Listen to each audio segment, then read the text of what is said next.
Assalamualaikum warahmatullahi wabarakatuh. Alhamdulillahi rabbil alamin. Wabihi nasta'inu ala umuri dunya waddin. Ashhadu an la ilaha illallah wahdahu la sharika lah. Wa ashhadu anna muhammadan abduhu wa rasuluh. Sallallahu alaihi wa ala alihi wa ashabihi wa man tabi'ahum bi ihsanin ila yaumiddin. Amma ba'd. Kaum muslimin dan muslimah, jamaah sekalian yang semoga senantiasa dimuliakan oleh Allah Subhanahu wa taala.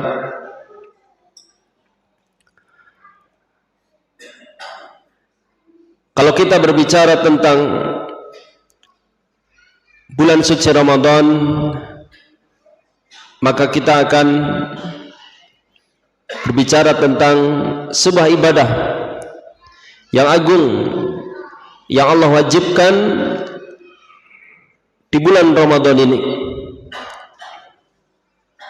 di mana ibadah ini Rasulullah sallallahu alaihi wasallam ketika masuk awal bulan Ramadan, Nabi kita mengingatkan akan ibadah yang agung ini. Kata beliau, atakum Ramadan syahrun mubarak faradallahu alaikum siyamahu. Telah datang kepada kalian bulan Ramadan, bulan yang penuh dengan berkah, di mana Allah wajibkan di bulan ini berpuasa 1 bulan penuh. Dan puasa Ramadan adalah sebuah amalan yang kita harapkan dengan kita menyempurnakan puasa 1 bulan penuh ini, Allah Subhanahu wa taala mengampuni segala dosa dan kesalahan kita. Sebab Rasulullah sallallahu alaihi wasallam dalam sebuah hadis telah bersabda, "Man shoma Ramadhana imanan wa ihtisaban ghufira lahu ma taqaddama min dhanbih." Barang siapa yang berpuasa di bulan Ramadan karena dasar iman, yaitu dia yakin bahwa ini adalah perintah dari Allah sehingga dia kerjakan, dan ihtisab mengharapkan semata pahala di sisi Allah, maka dosanya akan diampuni apa-apa yang sudah lewat.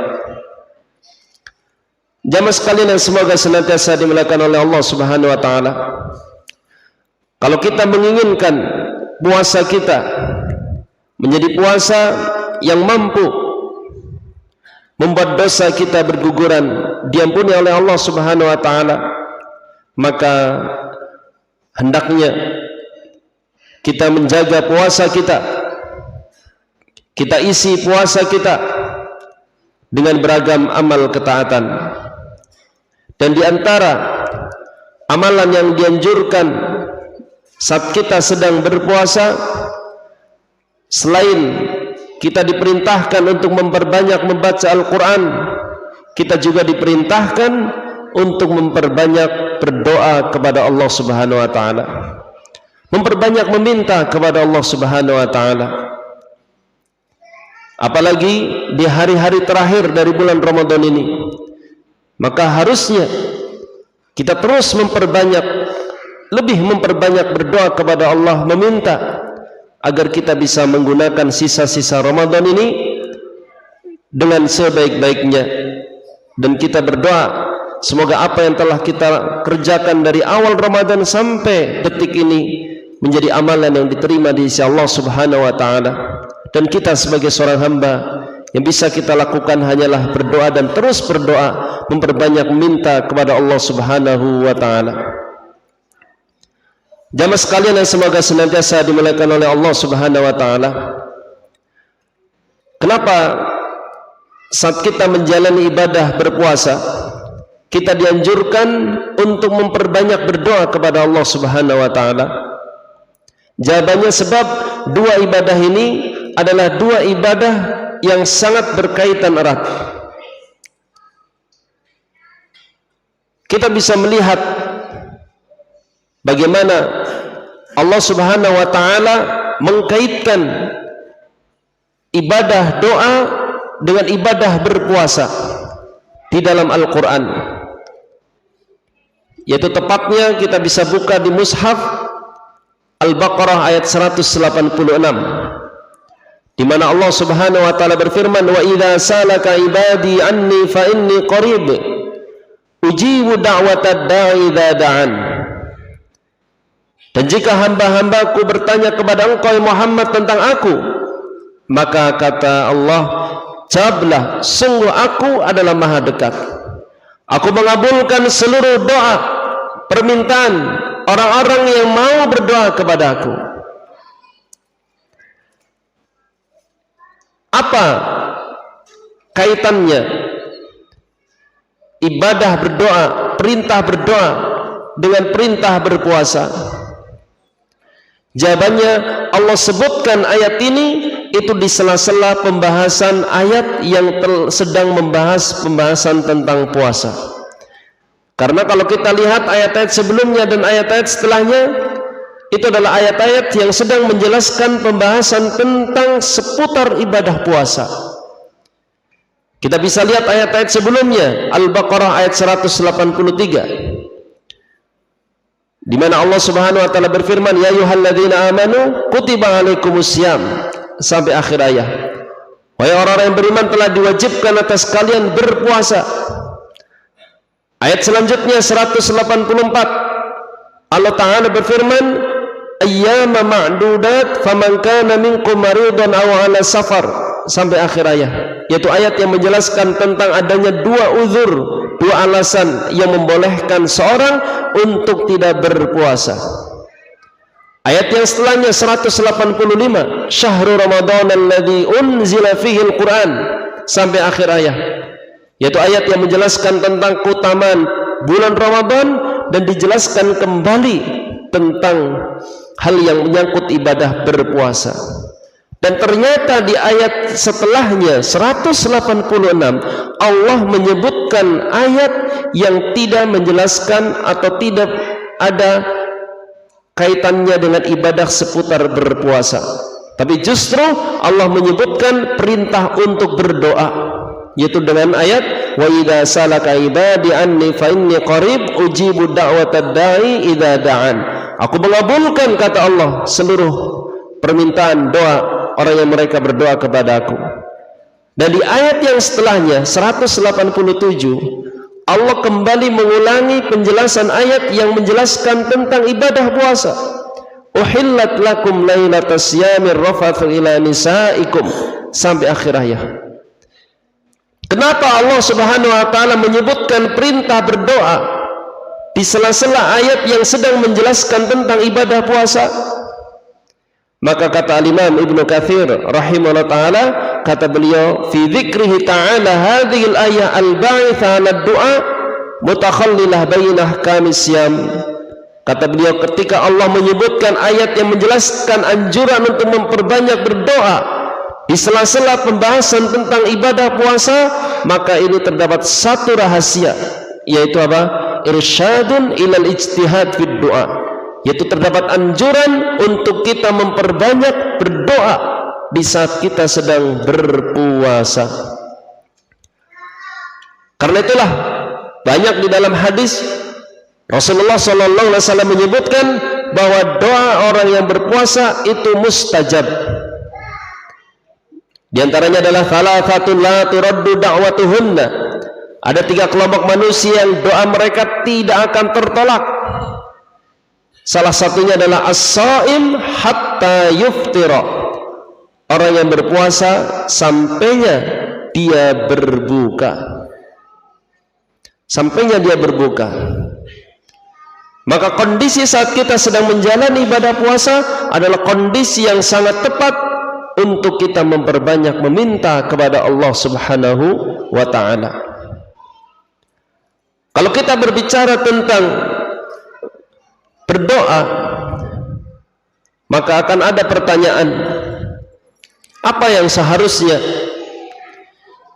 kita lakukan agar supaya doa yang kita panjatkan kepada Allah di saat kita sedang berpuasa itu menjadi doa yang betul-betul mustajab, doa yang dikabulkan oleh Allah Subhanahu wa taala.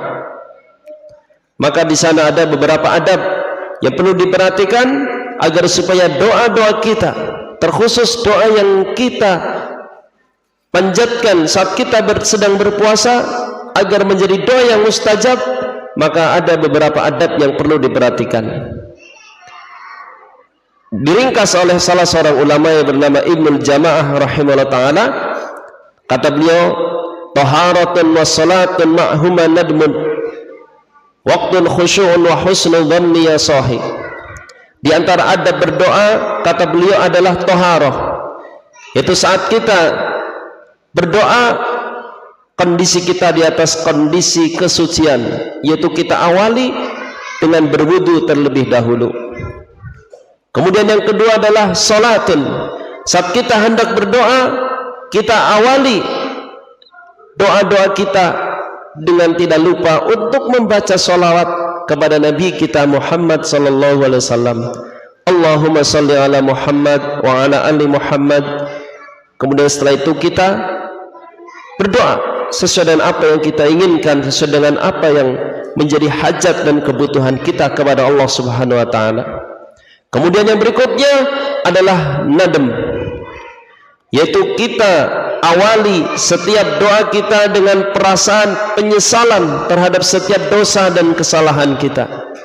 Makanya ketika Nabi Adam meminta kepada Allah Subhanahu wa taala agar beliau diampuni dari kesalahan memakan buah larangan, Nabi Adam menyebutkan terlebih dahulu bahwa dia betul-betul sangat menyesal terhadap kezaliman yang telah beliau lakukan. Rabbana zalamna anfusana, wahai Rabb kami, betul-betul kami telah mendolimi diri kami. Setelah itu beliau mengatakan, ya Allah, kalau Engkau tidak merahmati dan mengampuni, sungguh aku adalah orang yang merugi. Kita juga bisa melihat doanya Nabi Yunus saat beliau ditelan ikan. Beliau menginginkan agar supaya diselamatkan oleh Allah Subhanahu wa taala. Apa yang dilakukan oleh Nabi Yunus alaihissalam? Beliau awali pengakuan bahwa betul-betul dirinya adalah hamba yang zalim, hamba yang selalu berbuat dosa dan kesalahan. La ilaha illa anta subhanaka inni kuntu minadh dhalimin. Kemudian akhirnya Allah pun mengabulkan doanya Nabi Yunus. Maka di antara bentuk adab ketika kita berdoa, kita awali dengan kita beristighfar, bertaubat.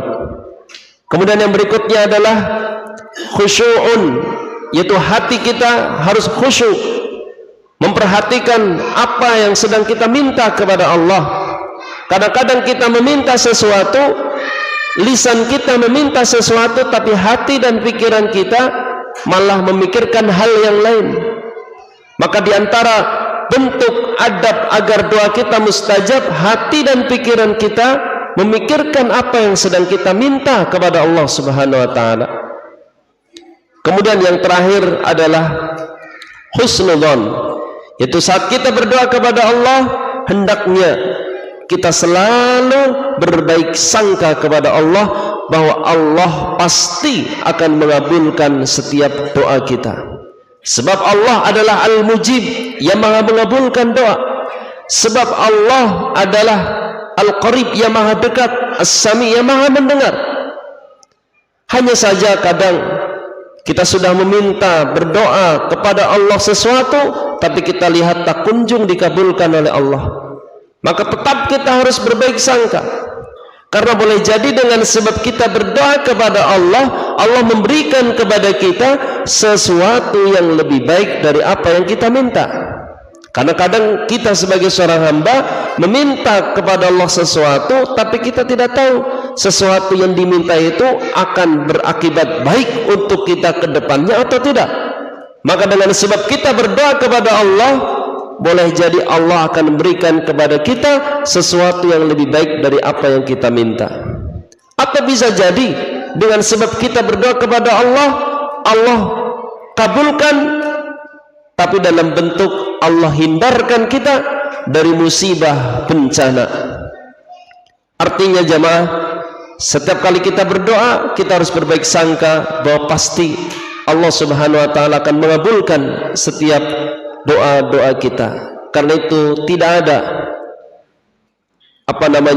merugi sekedar seorang menengadahkan tangannya berdoa, maka sudah bernilai pahala di sisi Allah Subhanahu wa taala. Karena itu marilah kita mengisi hari-hari terakhir di bulan Ramadan ini dan kita memperbanyak berdoa, terkhusus doa agar supaya amalan-amalan kita diterima oleh Allah Subhanahu wa taala.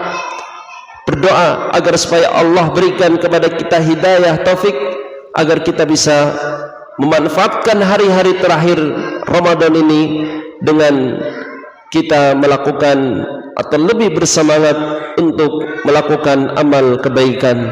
Dan itu semuanya kita minta berdoa, sebab tanpa pertolongan dari Allah Subhanahu wa taala, tanpa kemudahan darinya, tentu kita tidak akan mampu melakukan amal ibadah di sisa-sisa Ramadan ini. Mungkin ini sedikit yang bisa disampaikan di kesempatan malam hari ini. Lebih dan kurangnya mohon dimaafkan. Wassallallahu ala sayyidina Muhammad wa ala alihi wa sahbihi. Subhanakallahumma bihamdik, asyhadu an la ilaha illa anta, astaghfiruka wa atubu ilaik. Wassalamualaikum warahmatullahi wabarakatuh.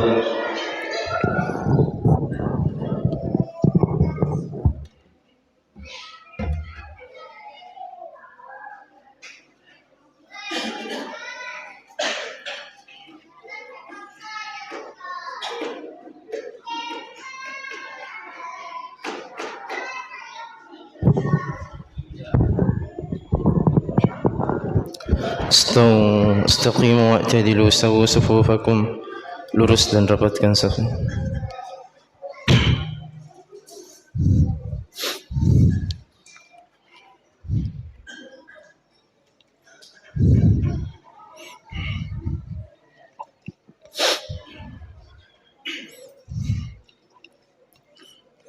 Allahu Akbar.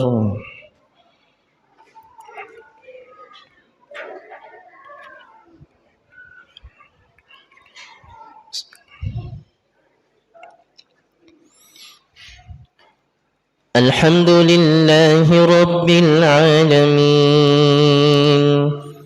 الرحمن الرحيم مالك يوم الدين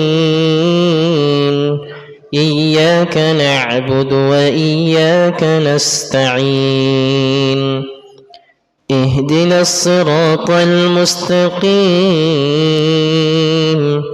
صراط الذين أنعمت عليهم غير المغضوب عليهم ولا الضالين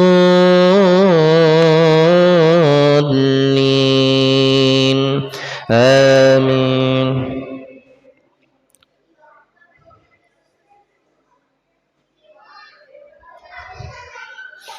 ولقد جئتمونا فرادا كما خلقناكم أول مرة وتركتم ما خولناكم وراء ظهوركم وما نرى معكم شفعاءكم الذين زعمتم أنهم فيكم شركاء لقد تقطع بينكم وضل عنكم ما كنتم تزعمون إن الله فالق الحب والنوى يخرج الحي من الميت ومخرج الميت من الحي ذلكم الله فأنى تؤفكون فالق الإصباح وجعل الليل سكنا والشمس والقمر حسبانا ذلك تقدير العزيز العليم. الله أكبر.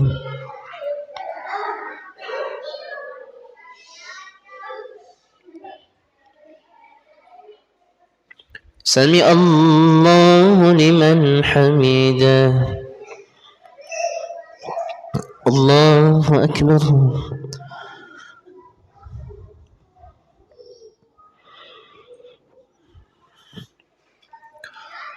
الله أكبر.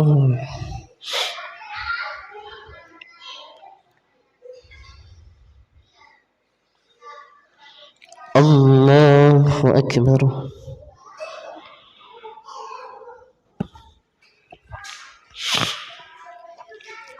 الله أكبر.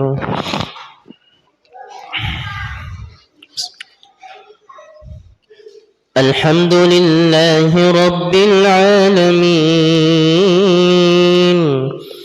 الرحمن الرحيم مالك يوم الدين إياك نعبد وإياك نستعين اهدنا الصراط المستقيم صراط الذين أنعمت عليهم غير المغضوب عليهم ولا الضالين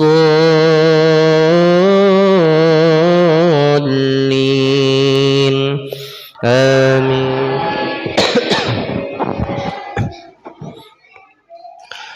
وهو الذي جعل لكم النجوم لتهتدوا بها في ظلمات البر والبحر قد فصلنا الآيات لقوم يعلمون. وهو الذي أنشأكم من نفس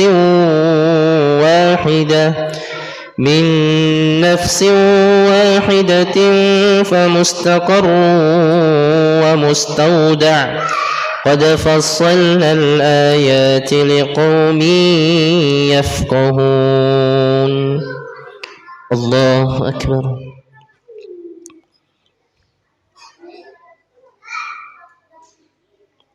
سمع الله لمن حمده. الله أكبر.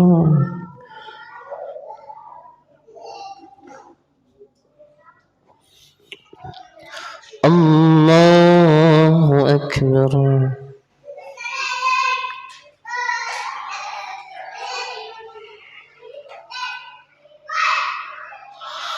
الله أكبر.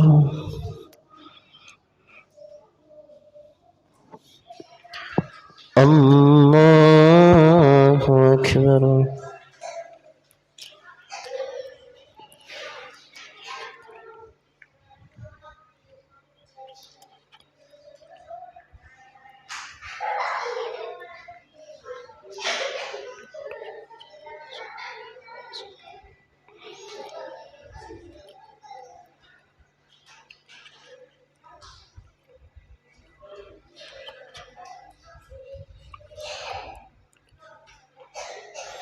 السلام عليكم ورحمة الله. السلام عليكم ورحمة الله.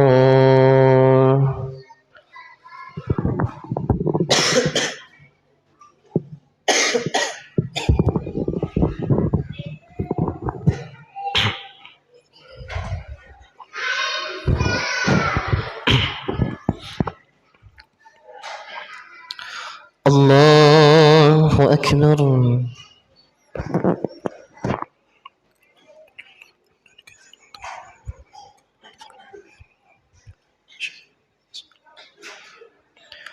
الحمد لله رب العالمين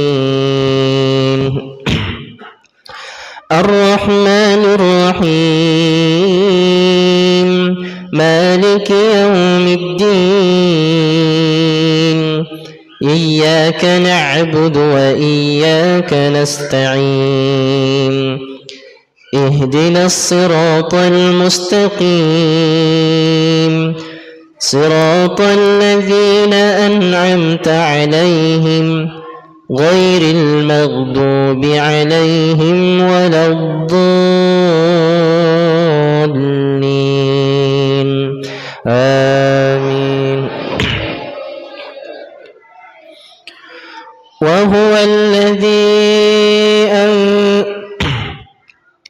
وهو الذي أنزل من السماء ماء فأخرجنا به نبات كل شيء فأخرجنا منه خضرا نخرج منه حبا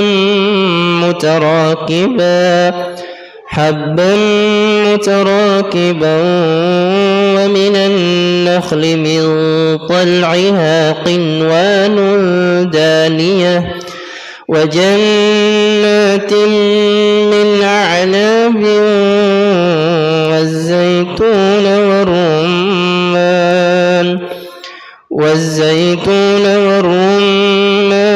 مشتبها وغير متشابه وانظروا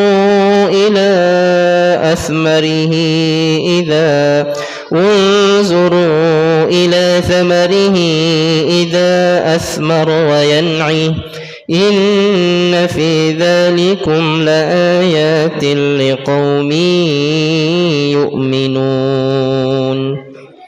الله أكبر.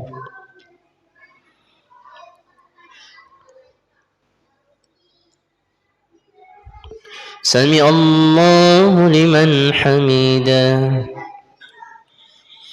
الله أكبر.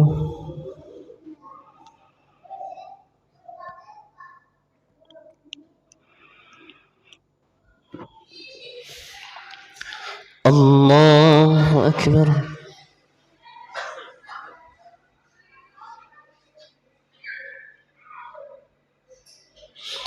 الله أكبر.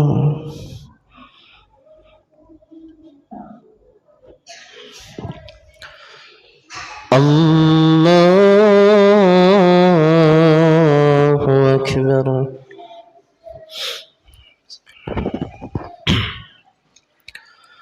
الحمد لله رب العالمين الرحمن الرحيم مالك يوم الدين إياك نعبد وإياك نستعين اهدنا الصراط المستقيم صراط الذين أنعمت عليهم غير المغضوب عليهم ولا الضالين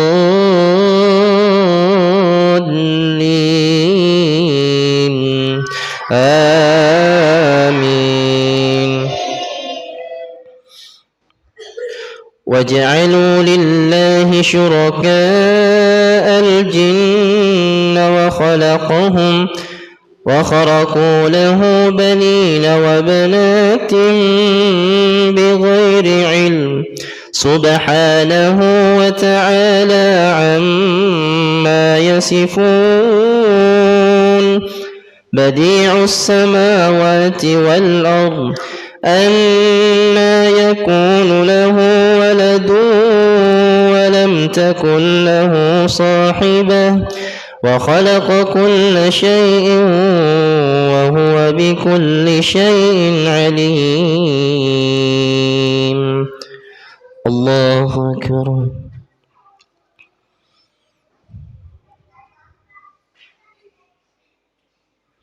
سمع الله لمن حمده. الله أكبر.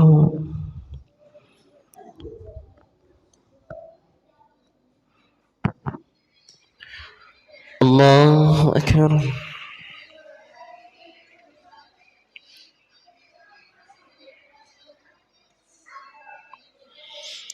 الله أكبر.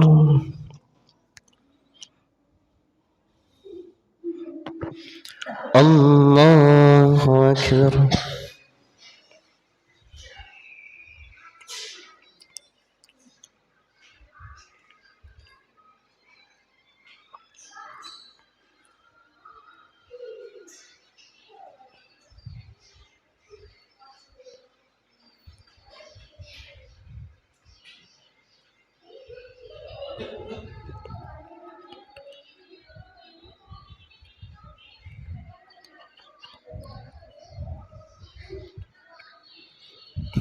السلام عليكم ورحمة الله.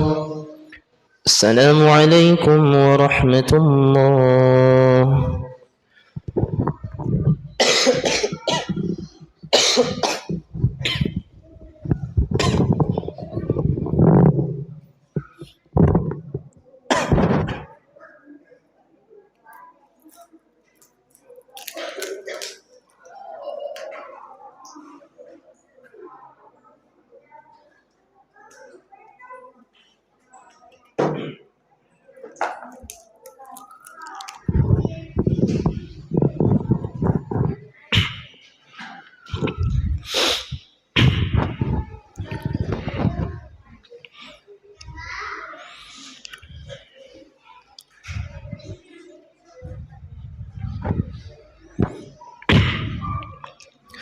الله أكبر.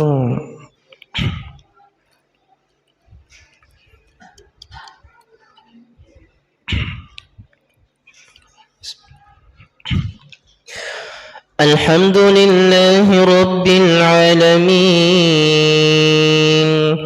الرحمن الرحيم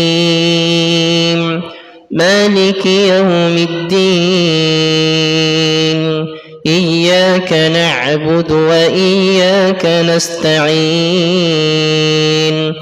اهدنا الصراط المستقيم صراط الذين أنعمت عليهم غير المغضوب عليهم ولا الضالين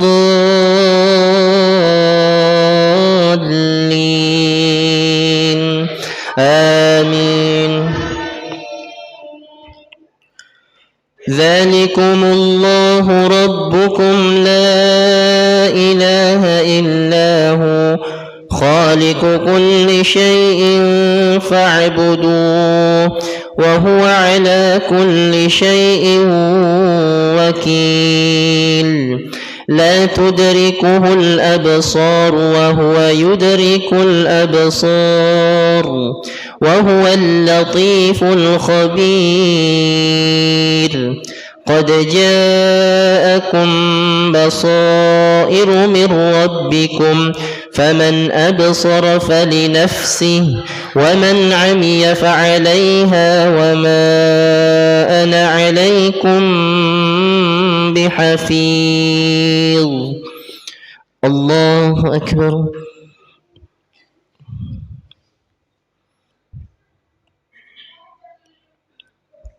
سمع الله لمن حمده.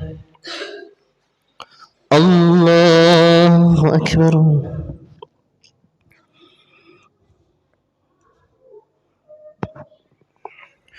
الله أكبر.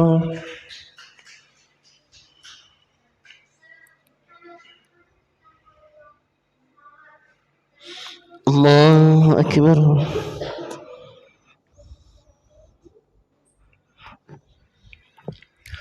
الله أكبر. الحمد لله رب العالمين الرحمن الرحيم مالك يوم الدين إياك نعبد وإياك نستعين اهدنا الصراط المستقيم صراط الذين أنعمت عليهم غير المغضوب عليهم ولا الضالين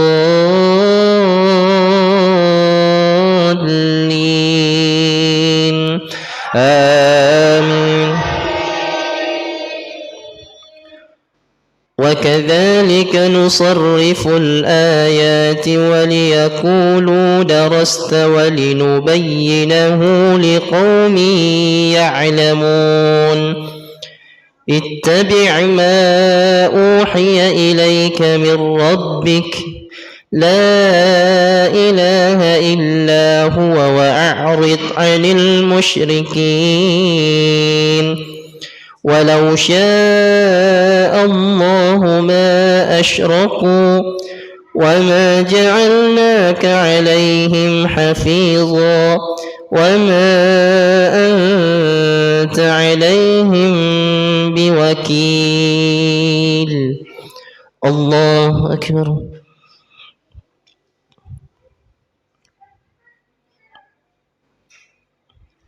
سمع الله لمن حمده. الله أكبر.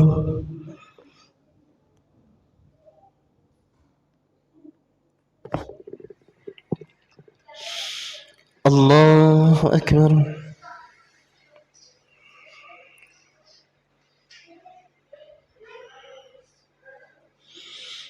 الله أكبر.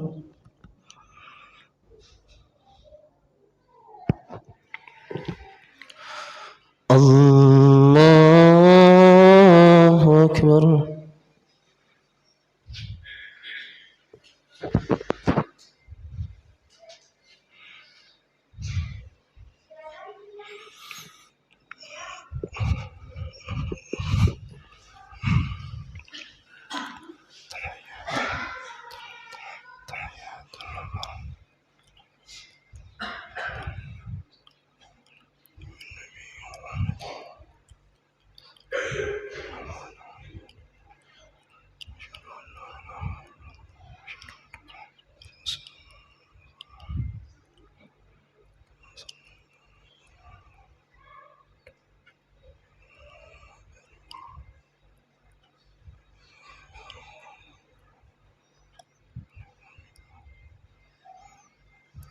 السلام عليكم ورحمة الله.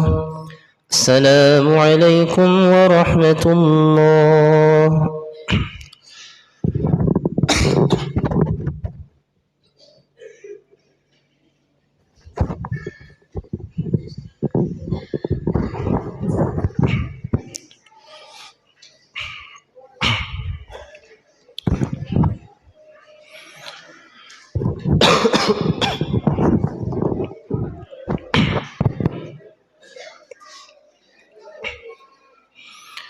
الله أكبر.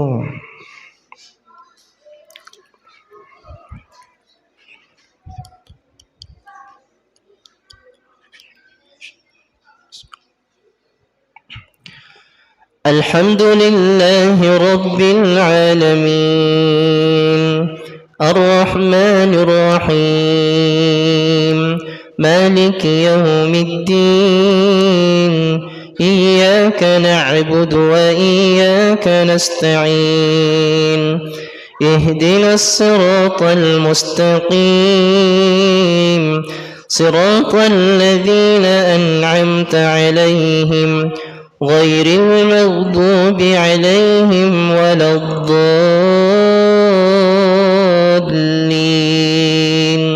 آمين.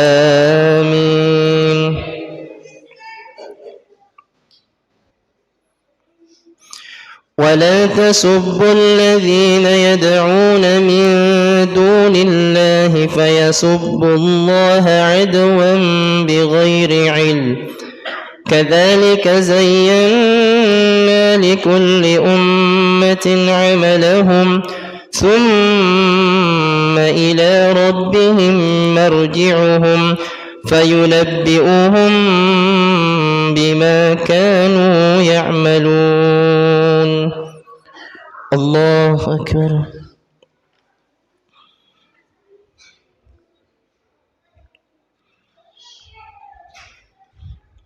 سمع الله لمن حمده.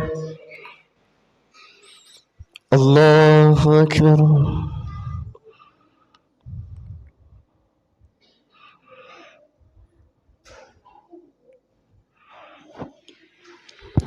الله أكبر.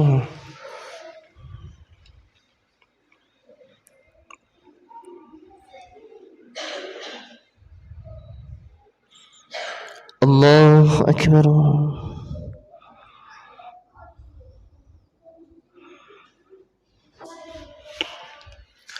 الله أكبر. أكبر.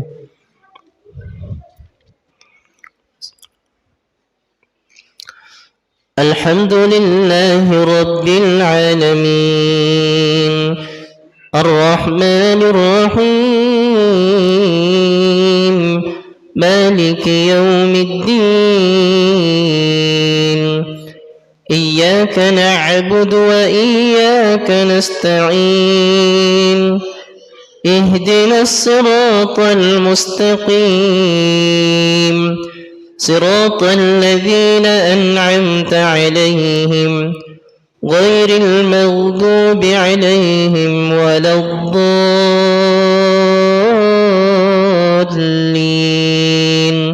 آمين. وقسموا بالله جهد أيمانهم لئن جاءتهم آية ليؤمنن بها قل إنما الآيات عند الله وما يشعركم أنها إذا جاءت لا يؤمنون ونقلب أفئدتهم وأبصارهم كما لم يؤمنوا به أول مرة ونذرهم في طغيانهم يعمهون. الله أكبر.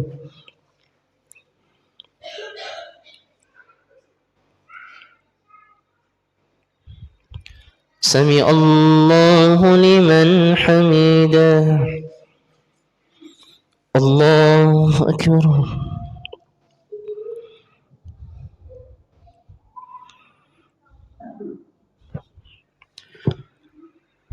الله أكبر.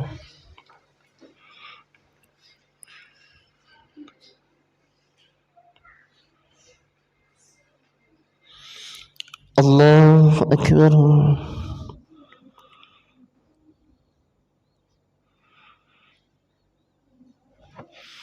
الله أكبر.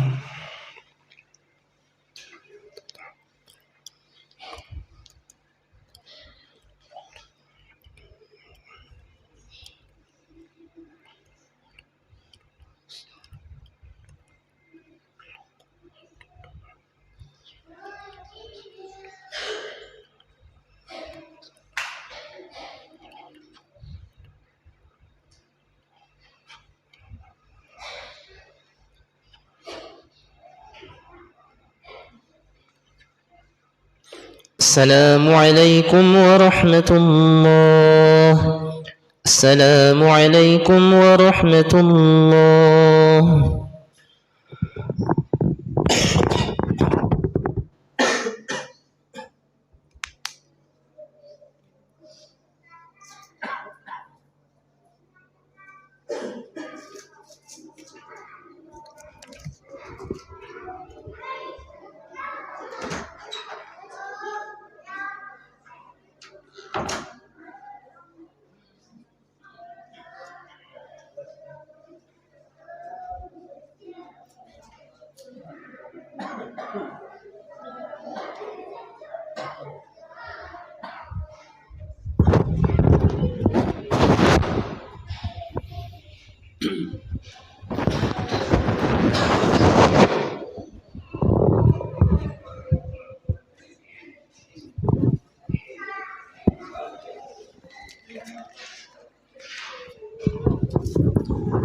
سووا صفوفكم.